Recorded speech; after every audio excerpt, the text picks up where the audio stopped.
warri caatiin haraamii mitii jettan jaartii fi gammachiisuu dhabuun haraamii mi nuti dargeen jimaa nyaannee meeshaan keenya paastaa bilchaateen wal fakkaateen warqatti laafatee hafee jaartii teenya gammachiisuu hin dadhabne.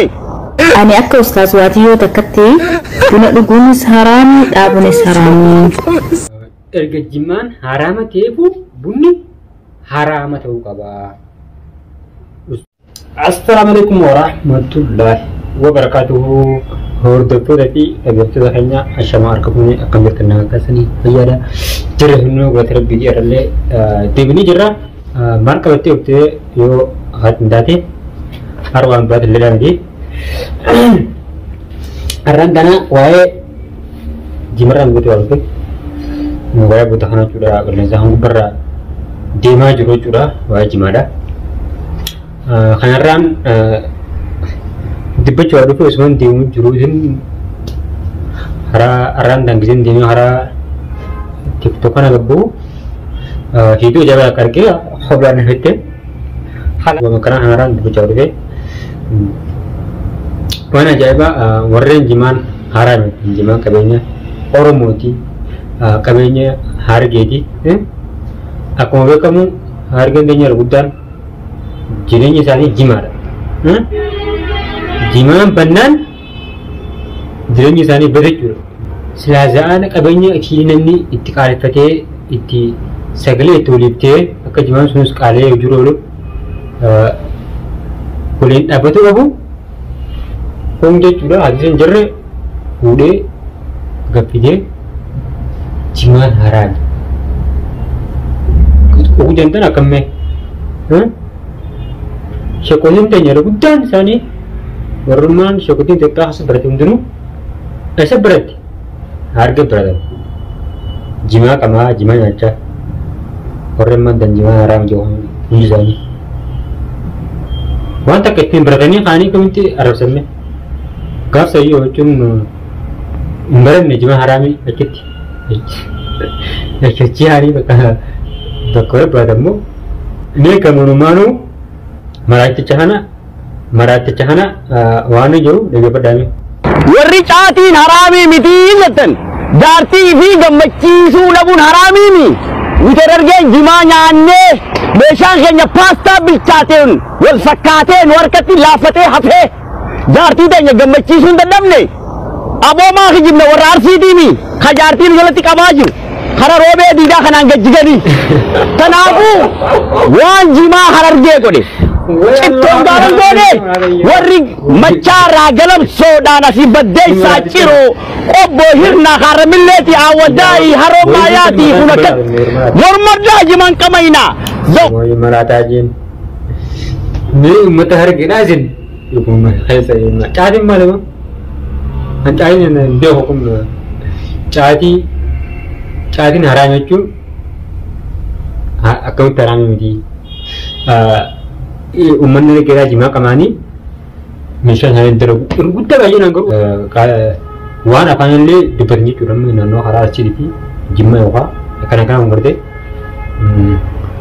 baay'inaan garuu miidiyaan gubbarti hundee malee ilmaan Harargeedhaa ijoolleen shamarran Harargeedhaa dhiira Arsii jaalatti yookaan dhiira Mara jaalatti Harargeen jimaa qamaatii hedduu fedhii shamarran isaaniitiif guutuu hin danda'anii jiru. Garuu sun soba maali jimaa fi meeshaan tokko jimaan fedhii nama dhoowwa jira kan hundinuu soba waan sobaati.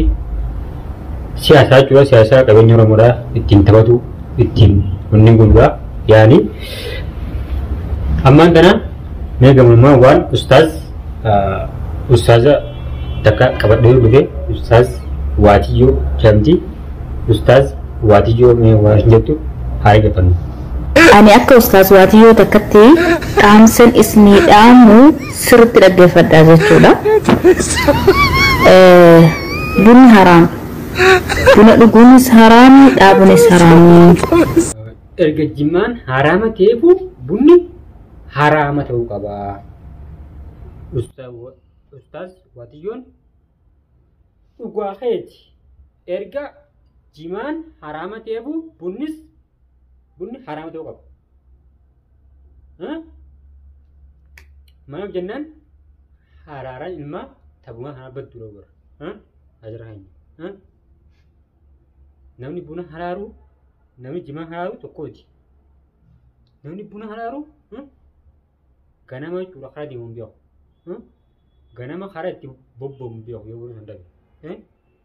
Wallaahi ganama nama tokkootu nama shan itti ol fakkaata. Buna haraaru waa meeqatu itti tokkummaa jechuusaan ilmaa anusoo bunarra ammas buna arrabsee bunulleen ammaan tana naannoon haara jedha akkuma jimaa oomishan jimmaan buna oomishti. Kanaaf jechuudhaan qabeenya isaanii arrabsoo osoo hin ta'in haraaran ta bunaa kana abbatu ta'u warri bunaa haraaru ganama yoo buna hin dhugne bobbeen galu dhugaa rabbii. Kanaafuu warreen shokotiin teenya ustaazni keenya warri jimaan haraamatan bunillee haraama ta'uu qabaan. Wallaahi warri gadi bi'ee jimaan haraama jedhu ustaaz Waatiyyoon gas jechuudha. Ustaaz warri jimaan haraama jedhu ustaaz Waatiyyoo isin irra wayyo wallaahi. Isin irra ustaaza jedhi yaada. Egaa keenyaaf maaliif namni ilmi namaa tokko jimaa haraaru jimaa kan dhabee guyyaa kun oola. Yoo jimaa dhabillee ni oola. Jimaa buna haraaru wallaahi keessatti guyyaa jaartii isaatii fi jaartii nama addam jiru. Kabaddu dubbiin bunaatii fi waan silaa haraama. Khalaas bunilleen haraama ta'uu qaba. Wanni hin guutan. Viidiyoon ishee godhaadha. Laayik ishee godhuun tikkeetti nama isin jala guddaa keenya. Hamma viidiyoo biraatiin walitti deemuutti. Assalamu alaikum warahmatullahi